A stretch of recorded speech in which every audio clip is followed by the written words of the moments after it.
शरीर से पूरी तरह अपंग व्हील चेयर पर बैठा यह इंसान, जिसका शरीर तो पूरी तरह बेजान था, लेकिन दिमाग एक आम आदमी से कहीं गुना ज़्यादा ताकतवर था। स्टीवन हॉकिंग जब वो 21 वर्ष के थे, तब डॉक्टर्स ने पाया कि उनको एक लाइलाज बीमारी है और वो ज़्यादा से ज़्यादा 2 साल तक जिंदा रह सकते हैं।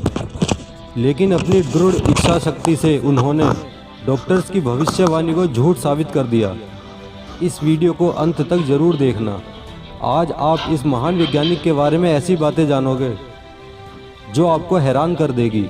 नंबर 1, एक इंटरव्यू में हॉकिंग से पूछा गया था कि उनकी नज़र में संसार का सबसे दिलचस्प रहस्य क्या है। स्टीवन हॉकिंग ने जवाब दिया, औरतें। उन्होंने हंसते हुए कहा, औरतें उनके लिए एक अबूझ पहेली है। नंबर 2, स्टीवन हॉकिंग के जन्म और मृत्यु से एक बड़ा संयोग जुड़ा है। जिस दिन ग्रेट साइंटिस्ट गैलीलियो गैलीली की मृत्यु हुई थी, उसके पूरे 300 साल बाद 8 जनवरी 1942 को स्टीवन हॉकिंग का जन्म हुआ था। और दुनिया के सबसे महान साइंटिस्ट अल्बर्ट आइंस्टीन के बर्थडे वाले दिन स्टीवन हॉकिंग की मृत्यु हुई थी। गजब की बात यह है कि ये तीनों ही अपने समय के महान साइंटिस्ट रहे हैं। नंबर 3, सन 2010 में एक इंटरव्यू के दौरान उनसे पूछा गया कि आप अपने बच्चों को क्या सलाह देना चाहोगे। प्रोफेसर हॉकिंग ने कहा, मैं अपने बच्चों को 3 सलाह देना चाहूँगा। पहली, याद रखना, हमेशा ऊपर सितारों की तरफ देखना, नीचे पैसे की तरफ नहीं। दूसरी, काम करना कभी मत छोड़ना, क्योंकि काम तुम्हें ज़िंदगी का अर्थ और उद्देश्य देता है और बिना काम के ज़िंदगी खाली है। और तीसरी, अगर किस्मत से कभी तुम्हें तुम्हारा प्यार मिल जाए तो उसे कभी मत छोड़ना। नंबर 4, स्टीवन हॉकिंग एक मीडियोकर स्टूडेंट थे।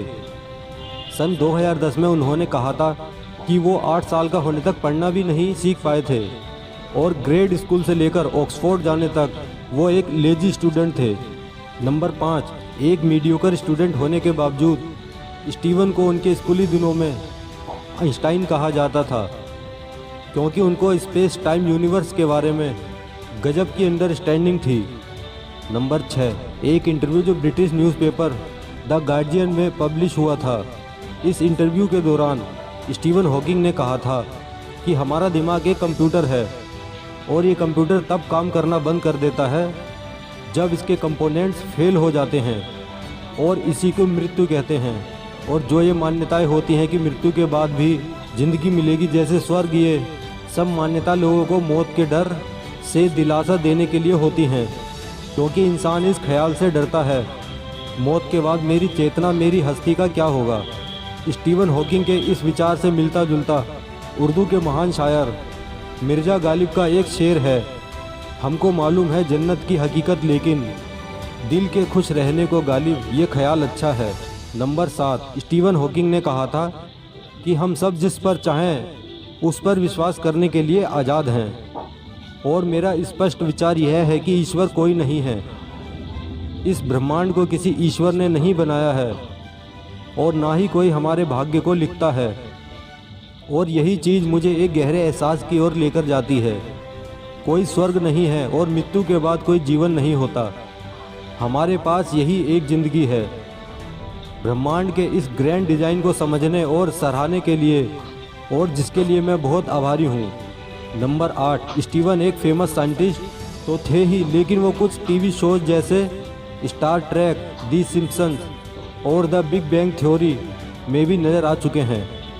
नंबर 9, सन 1963 में जब स्टीवन 21 वर्ष के थे, तब डॉक्टर्स ने उन्हें बताया कि उन्हें मोटर न्यूरॉन नाम की एक लाइलाज बीमारी है। इस बीमारी में इंसान का उसकी मांसपेशियों से नियंत्रण छूटने लगता है और धीरे धीरे उसका सारा शरीर अपंग हो जाता है और फिर रोगी की मृत्यु हो जाती है।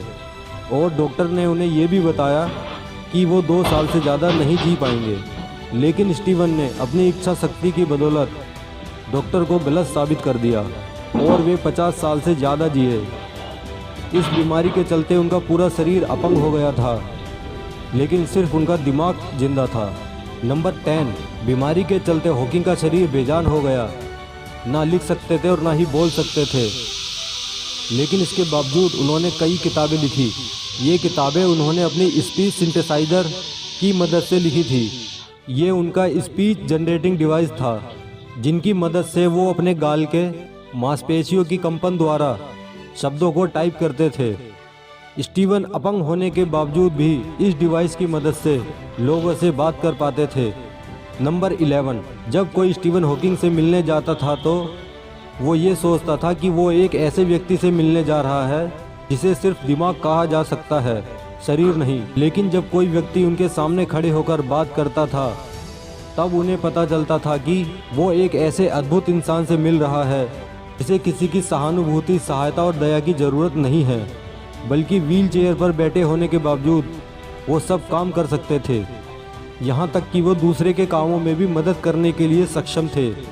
पूरी तरह से विकलांग होने के बावजूद इस महान वैज्ञानिक ने यह साबित करके दिखलाया कि अगर इंसान का खुद पर विश्वास हो तो कुछ भी कर सकता है। उन्होंने एक बार कहा था, पिछले 49 सालों से मैं मरने का अनुमान लगा रहा हूँ। मैं मौत से नहीं डरता, लेकिन मुझे मरने की भी कोई जल्दी नहीं है, क्योंकि मरने से पहले मुझे अपनी ज़िंदगी में बहुत सारे काम करने हैं।